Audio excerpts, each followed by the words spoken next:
जिंदगी की हर सुबह एक नई सुबह है, इसलिए हर दिन को नई ताजगी, नए एहसास, नए संकल्पों और नए अफर्मेशन के साथ शुरू कीजिए।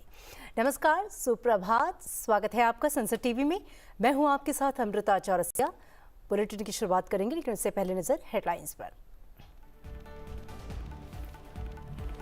प्रधानमंत्री नरेंद्र मोदी को मिला मॉरिशस का सर्वोच्च सम्मान। ये सम्मान पाने वाले बने पहले भारतीय।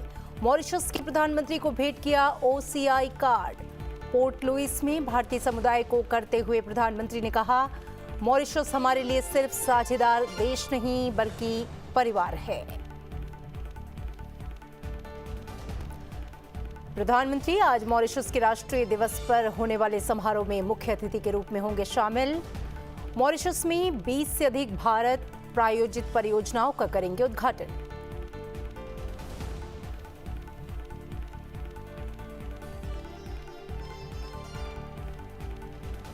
लोकसभा में वर्ष 2024-25 के लिए अनुदानों की अनुपूरक मांगों के दूसरे बैच और मणिपुर बजट को लोकसभा ने दी मंजूरी।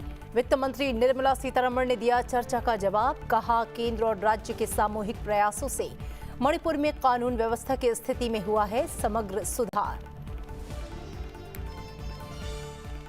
राज्यसभा में शिक्षा मंत्रालय के कामकाज पर हुई चर्चा का जवाब देते हुए केंद्रीय शिक्षा मंत्री धर्मेंद्र प्रधान ने कहा, 2014 के बाद से शिक्षा के क्षेत्र के लिए बजटीय आवंटन में की जा रही है लगातार वृद्धि। एनईपी के जरिए शिक्षा के क्षेत्र में नई क्रांति। क्षेत्रीय भाषा में तकनीकी शिक्षा, अनुसंधान और कौशल विकास को मिल रहा है बढ़ावा।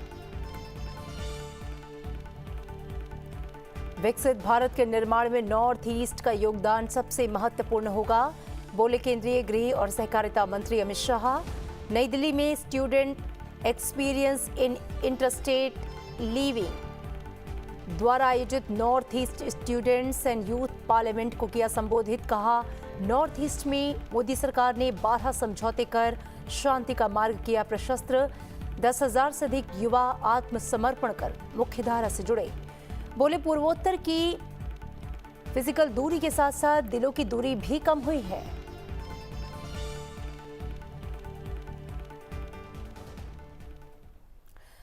संसद के बजट सत्र के दूसरे चरण का आज तीसरा दिन है। आइए जानते हैं संसद के दोनों सदनों के आज के काम के बारे में। सबसे पहले बात लोकसभा की। लोकसभा में आज की कार्यवाही की शुरुआत प्रश्नकाल से होगी।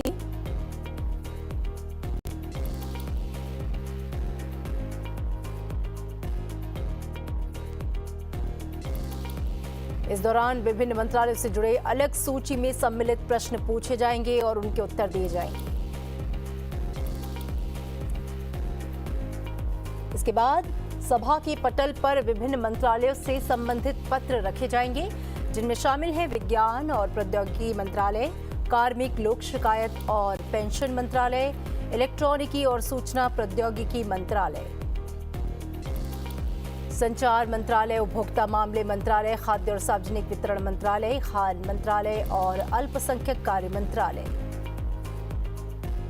साथ ही सभा की बैठकों से सदस्यों की अनुपस्थिति संबंधी समिति की 3 मार्च 2025 को हुई पहली बैठक का कार्यवाही सारांश हिंदी और अंग्रेजी संस्करण में सभा के पटल पर रखा जाएगा। कृषि, पशुपालन और खाद्य प्रसंस्करण संबंधी स्थायी समिति 2024-25 के प्रतिवेदनों की एक प्रति हिंदी और अंग्रेजी में प्रस्तुत की जाएगी। ऊर्जा संबंधी स्थायी समिति के प्रतिवेदनों की एक प्रति हिंदी और अंग्रेजी में प्रस्तुत की जाएगी। उपभोक्ता मामले, खाद्य और सार्वजनिक वितरण मंत्रालय संबंधी स्थायी समिति के प्रतिवेदनों की प्रति हिंदी और अंग्रेजी में प्रस्तुत की जाएगी।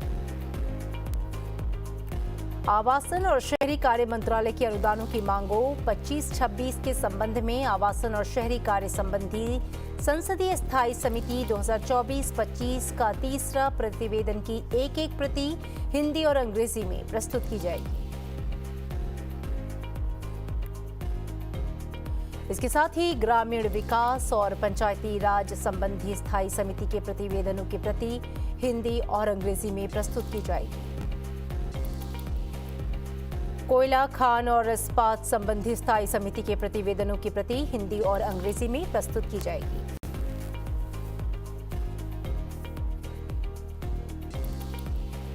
स्वास्थ्य और परिवार कल्याण संबंधी स्थायी समिति के प्रतिवेदनों की प्रति हिंदी और अंग्रेजी में सभा के पटल पर प्रस्तुत की जाएगी। संसदीय कार्य मंत्रालय में राज्य मंत्री अर्जुन राम मेघवाल 17 मार्च 2025 से आरंभ हो रहे सप्ताह के लिए सरकारी कार्य के बारे में एक वक्तव्य देंगे। राज्यसभा की संयुक्त समिति के लिए सदस्य नियुक्ति के संबंध में प्रस्ताव पेश किए जाएंगे।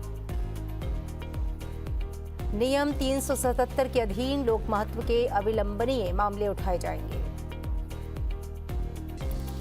पेट्रोलियम एवं प्राकृतिक गैस मंत्री हरदीप सिंह पुरी तेल क्षेत्र विनियमन तथा विकास अधिनियम 1948 का और संशोधन करने वाले विधेयक राज्यसभा द्वारा यथा पारित को विचार और पारित करने के लिए पेश करेंगे।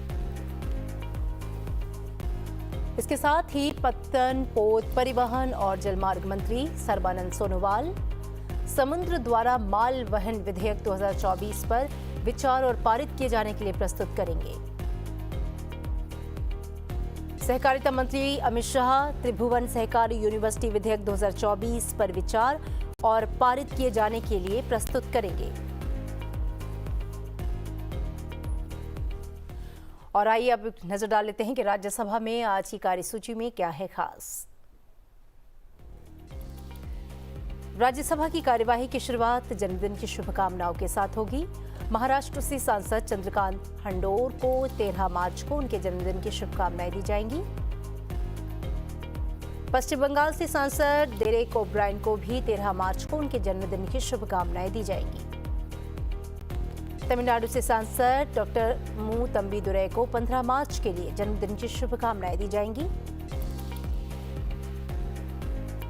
इसके साथ ही सभा के पटल पर विभिन्न मंत्रालयों से संबंधित पत्र रखे जाएंगे, जिनमें शामिल हैं सामाजिक न्याय और अधिकारिता मंत्रालय, गृह मंत्रालय, मत्स्य पालन, पशुपालन और डेयरी मंत्रालय,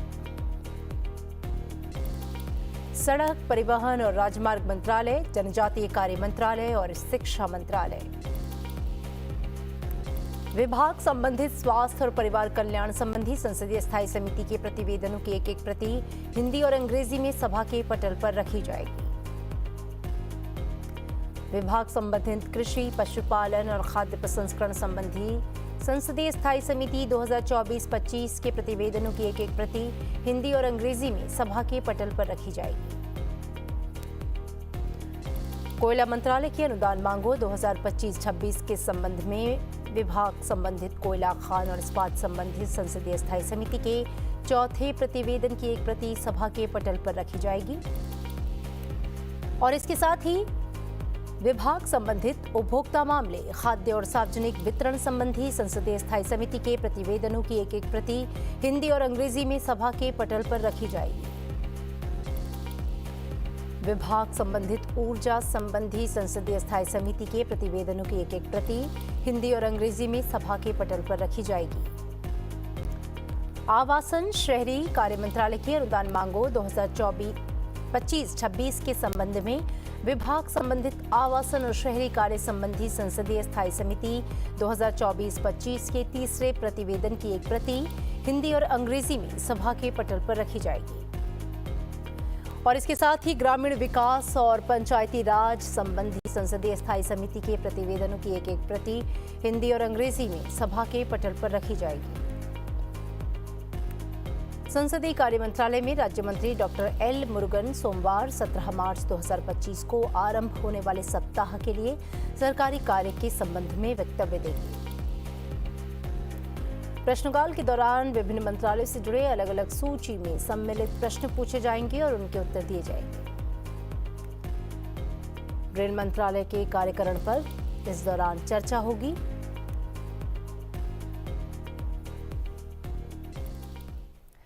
केंद्रीय शिक्षा मंत्रालय के कामकाज पर राज्यसभा में चर्चा हुई। केंद्रीय शिक्षा मंत्री धर्मेंद्र प्रधान ने चर्चा का जवाब दिया। केंद्रीय शिक्षा मंत्री ने कहा कि नई शिक्षा नीति में उसका हिंदी या संस्कृत को तीसरी भाषा के रूप में थोपने का इरादा नहीं है और सरकार चाहती है कि देश के युवाओं को दुनिया में बहुभाषी समाज के अवसरों को फायदा उठाने के लिए भाषा ज्ञान और कौशल बढ़ाना चाहिए। इससे पहले चर्चा में हिस्सा लेते हुए सत्तापक्ष के सांसदों ने कहा कि मोदी सरकार में भारत में शिक्षा के क्षेत्र पर खर्च जीडीपी के 4.5% तक पहुंच गया है। शिक्षा के क्षेत्र में एक नई सोच के साथ एक नई क्रांति आ गई है। देश की 13 भाषाओं में तकनीकी शिक्षा की पढ़ाई हो रही है। शिक्षा के क्षेत्र में निवेश तेजी से बढ़ा है। अनुसंधान और कौशल विकास को बढ़ावा दिया जा रहा है। आज इस सरकार ने 50,000 अटल टिंकरिंग लैब एक ही स्ट्रोक में निर्णय किया, आने वाले 5 साल में हम करने वाले। हर एक टिंकरिंग लैब की आज की स्पेंडिंग शायद आने वाले दिनों में और भी बढ़ सकता है। आने वाले दिनों में एक टिंकरिंग लैब पे 20 लाख रुपया की स्पेंडिंग होगी। 10,000 है और 50,000 नया अटल टिंकरिंग लैब प्रोरोटा में आबादी के हिसाब से दिया जाएगा और चैलेंज रूट पे दिया जाएगा। और हमारी कोशिश रहेगी हर एक प्रमुख स्थान पे एक हब एंड स्पोक मॉडल पे एक साइंस लैब, एक इनोवेशन सेंटर, एक स्टार्टअप इकोसिस्टम की कल्चर बन पाए। ये अटल टिंकरिंग लैब की प्रमुख उद्देश्य है। ये इस बजट की इस बार का प्रमुख योजना फ्यूज के लिए नहीं, योजना सभी के लिए है। हमारी एक दृष्टिकोण है भारत की सभ्यता को कैसे देखना। इस देश की जनता ने हमें स्वीकृति दिया है। हम उस सारे मुद्दे को लेकर जनता के पास गए थे, एक बार नहीं 3 बार गए हैं। जनता ने हमें आशीर्वाद दिया है। हम किसी भी विषय किसी के ऊपर लादना नहीं चाहेंगे, लेकिन भारतीयता के ऊपर हमारी एक नाज है, भारतीय भाषाओं के ऊपर हमारी नाज है। इसलिए इस बार की बजट में भारतीय भाषा पुस्तक योजना, भारत में 22 शेड्यूल लैंग्वेज है, 22 शेड्यूल लैंग्वेज है, उसके ऊपर इंग्लिश भी है 23। भारत की 22 शेड्यूल लैंग्वेज में कम से कम 1000 पाठ्य पुस्तक, 1000 पाठ्य पुस्तक 22 भाषाओं में। आज हमारे देश में नौजवानों को, अभी की एग्जिस्टिंग वर्कफोर्स को ग्लोबल स्टैंडर्ड तक ले आने के लिए हमें इन्वेस्ट करना पड़ेगा। हमको प्राथमिकता देना पड़ेगी हमारी इमर्जिंग टेक्नोलॉजी पे। हमारी नया जो लैंडस्केप बन रहा है जॉब की, न्यू लैंडस्केप ऑफ जॉब के बारे में हमको ध्यान देना पड़ेगा। इसीलिए इसी बार में तो पिछले बजट में माननीय प्रधानमंत्री जी ने जो हमें दायित्व दिया था, उसको मैं अगर याद करूं, AI in health care, AI in agriculture, AI in sustainable city, 1000 crore रुपया खर्चा करके पिछले बजट में 3 सेंटर ऑफ एक्सीलेंस बनाने के दायित्व दिया गया था। इस बार एआई फॉर एजुकेशन 500 करोड़ रुपया की एक दायित्व अनुदान इस बार सरकार ने। लोकसभा में अनुदानों की अनुपूरक मांगों और वर्ष 2025-26 के लिए मणिपुर राज्य के लिए अनुदानों की अनुपूरक मांग पर चर्चा हुई, जिसका वित्त मंत्री निर्मला सीतारमण ने जवाब दिया। विपक्ष ने सरकार पर मणिपुर और पूर्वोत्तर राज्यों के प्रति उदासीन रवैया अपनाने का आरोप लगाया। वहीं सत्ता पक्ष ने कहा कि मणिपुर ही नहीं, पूरे पूर्वोत्तर क्षेत्र पर एनडीए सरकार का फोकस है, जिसके कारण वहां अभूतपूर्व तरीके से विकास के काम हो रहे हैं। लोग इसका पूरा लाभ उठा रहे हैं। What is more important is advance redemption of high-cost loans, buyback of the G6. For that, 85,159 crores. Essentially, we are removing the high-cost debt from our shoulders by advance redemption in those debts. So, it's already gone out. The paying for high-cost loans has already happened.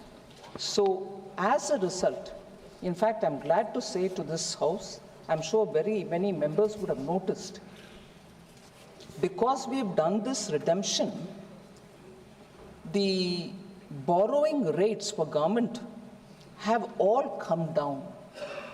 It can be noticed that if market borrowings were to be taken care of, the Government of India borrowings have come down, and I'm sure as a result, when states go to the market to raise their bonds, their rates also will be far lesser.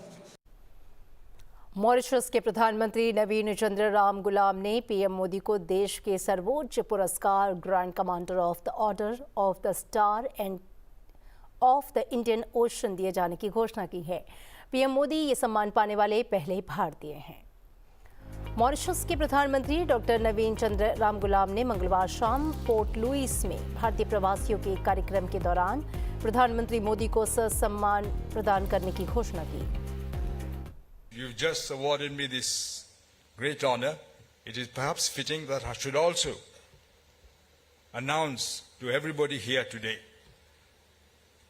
that I've asked the President of the Republic to award to you, Sri Modi, the highest award that we have, Grand Commander of the Order of the Star.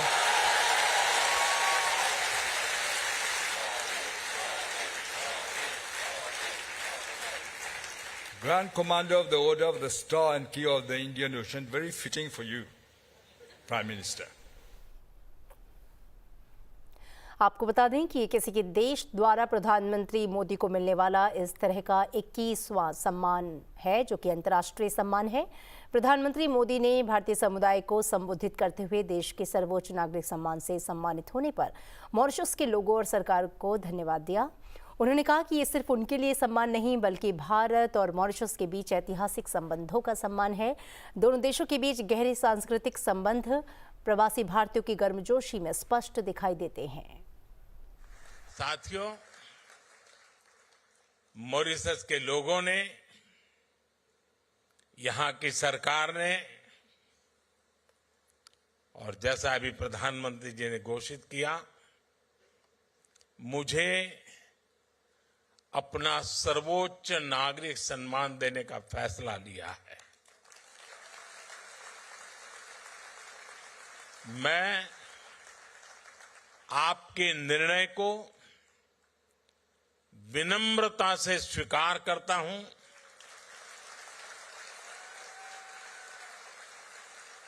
ये भारत और Mauritius के ऐतिहासिक रिश्तों का सम्मान है। ये उन भारतीयों का सम्मान है जिन्होंने पीढ़ी दर पीढ़ी इस धरती की खूब सेवा की। आज मॉरिशस को इस ऊंचाई पर लेकर आए हैं। मैं मॉरिशस के हर नागरिक का, यहां की सरकार का इस सम्मान के लिए आभार व्यक्त करता हूं। प्रधानमंत्री नरेंद्र मोदी ने अपने संबोधन में भारत को मॉरिशस के हर कदम का साथी बताया। पीएम मोदी ने कहा कि 21वीं सदी में मॉरिशस के लिए अपार संभावनाएं हैं और मैं आपको आश्वस्त करना चाहता हूं कि भारत हर कदम पर आपके साथ खड़ा रहेगा। साथियों, भारत और मॉरिशस सिर्फ इतिहास से नहीं जुड़े हैं, हम भविष्य की संभावनाओं से भी जुड़े हुए हैं। भारत जिन भी सेक्टर में तेजी से तरक्की कर रहा है, उनमें मॉरिशस भी ग्रो करने में सहयोग कर रहा है। मॉरिशस की मेट्रो, इलेक्ट्रिक बसें, सोलर पावर प्रोजेक्ट्स, यूपीआई और रुपे कार्ड जैसी आधुनिक सुविधाएं, नई पार्लियामेंट बिल्डिंग, भारत मित्र भावना से मॉरिशस को सहयोग कर रहा है। आज भारत दुनिया की 5वें नंबर की आर्थिक ताकत है। बहुत जल्द भारत दुनिया की 3rd लार्जेस्ट इकोनॉमी बनने वाला है।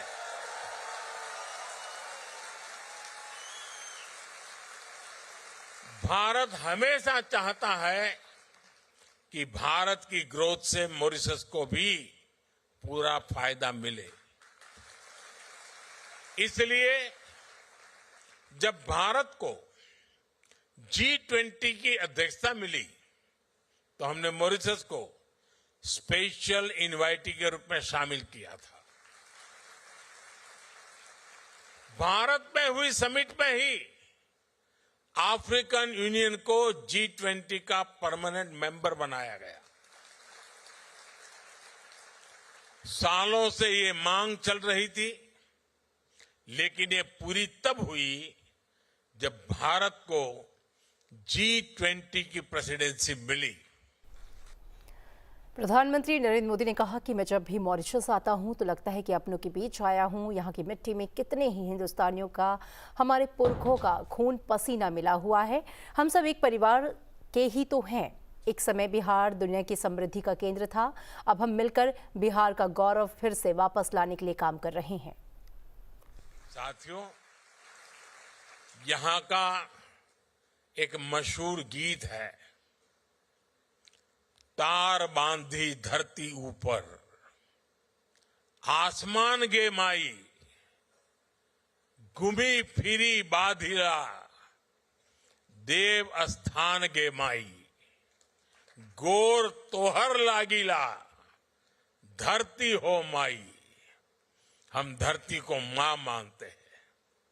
मैं 10 साल पहले जब मॉरिशस आया था, तब मैंने पूरे विश्व को कहा था कि क्लाइमेट चेंज जैसे विषय पर मॉरिशस को जरूर सुना जाए।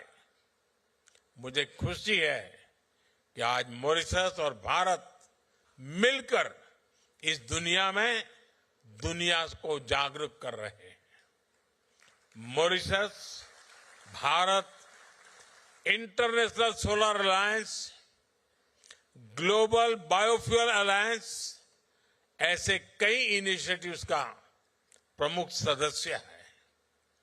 आज मॉरिशस एक पेड़ मां के नाम से भी जुड़ा है।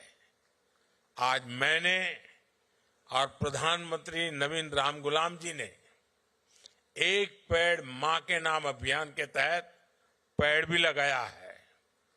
ये एक ऐसा अभियान है जिसमें अपनी जन्मदाता मां और धरती मां दोनों से जुड़ाव दिखता है। मैं मॉरिशस के सभी लोगों से भी आग्रह करूंगा कि आप भी इस अभियान का हिस्सा बनिए। प्रधानमंत्री नरेंद्र मोदी ने पोर्ट लुइस में मॉरिशस के राष्ट्रपति धरम खोगुल से मुलाकात की।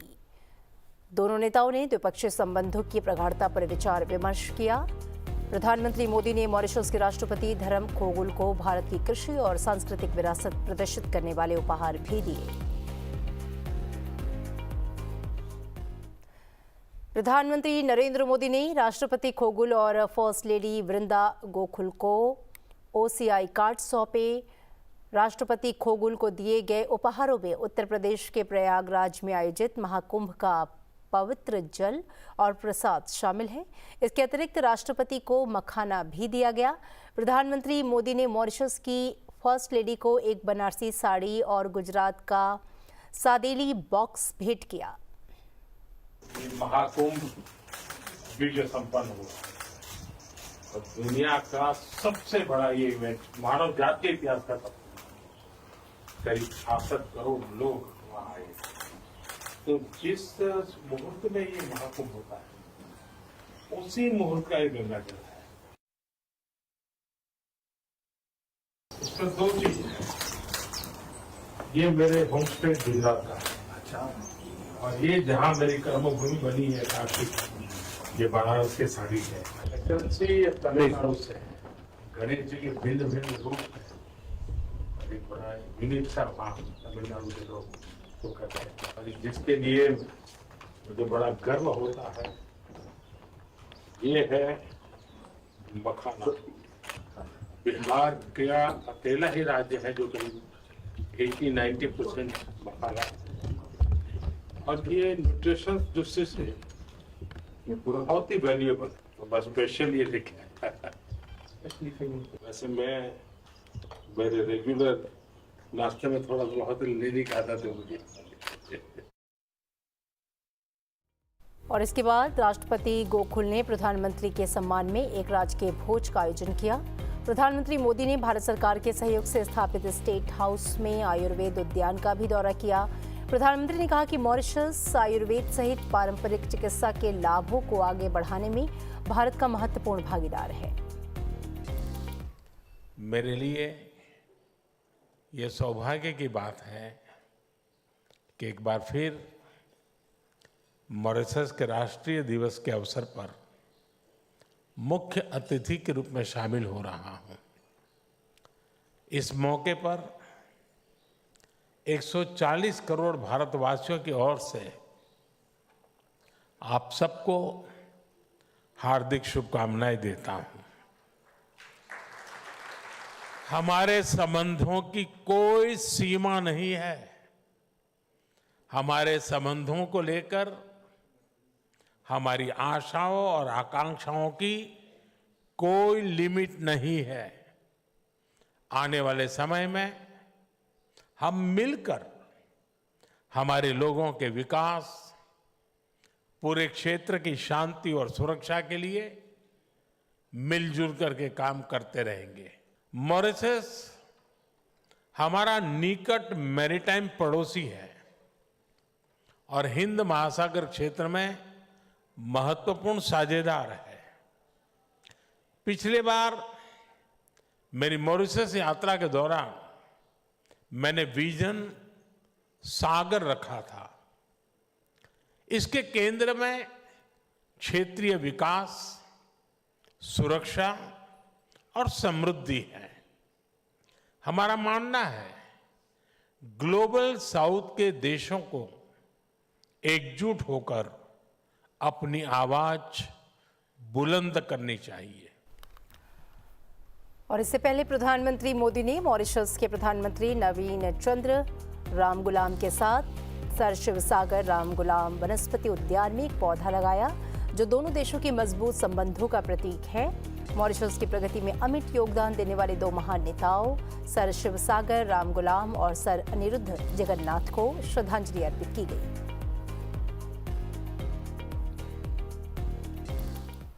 और प्रधानमंत्री आज मॉरिशस के 97वें राष्ट्रीय दिवस समारोह में मुख्य अतिथि के रूप में शामिल होंगे।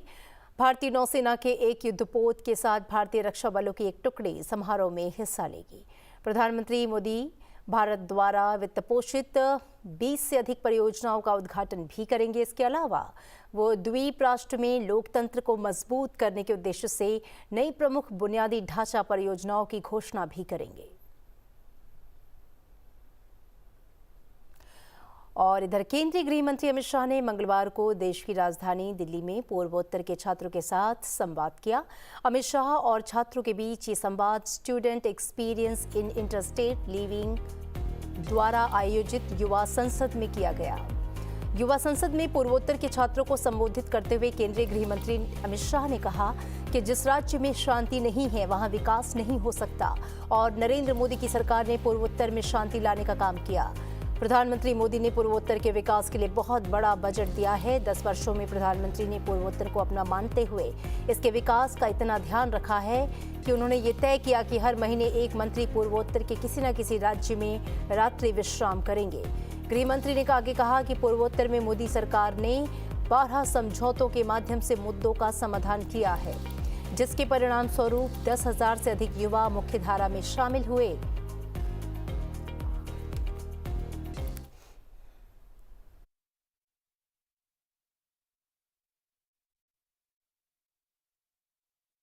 महत्वपूर्ण समझौते करने का काम हमारी सरकार ने किया। 2019 में NLFD-SD का समझौता किया। 2020 में ब्रू रियांग समझौता हुआ। 2020 में ही बोडो समझौता हुआ। 2021 में कार्बी समझौता हुआ। 2022 में ट्राइबल आदिवासी समझौता हुआ।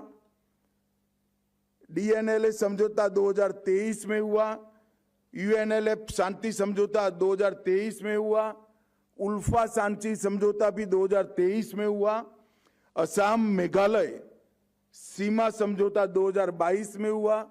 असम अरुणाचल अंतर्राज्यीय सीमा समझौता 2022 में हुआ और त्रिपुरा समझौता 2024 में हुआ। NLFD-AFT के साथ भी समझौता 2024 में हुआ और ये सभी समझौतों के तहत 10,500 से ज्यादा युवा हथियार डालकर मेन स्ट्रीम में आए हैं। प्रधानमंत्री नरेंद्र मोदी जब मॉरिशस पहुंचे तो उनका भव्य स्वागत हुआ। चलते चलते आपको छोड़ जाते हैं प्रधानमंत्री के मॉरिशस पहुंचने से जुड़े इस सुंदर वीडियो के साथ। बने रहिए संसद टीवी के साथ। नमस्कार। हैं।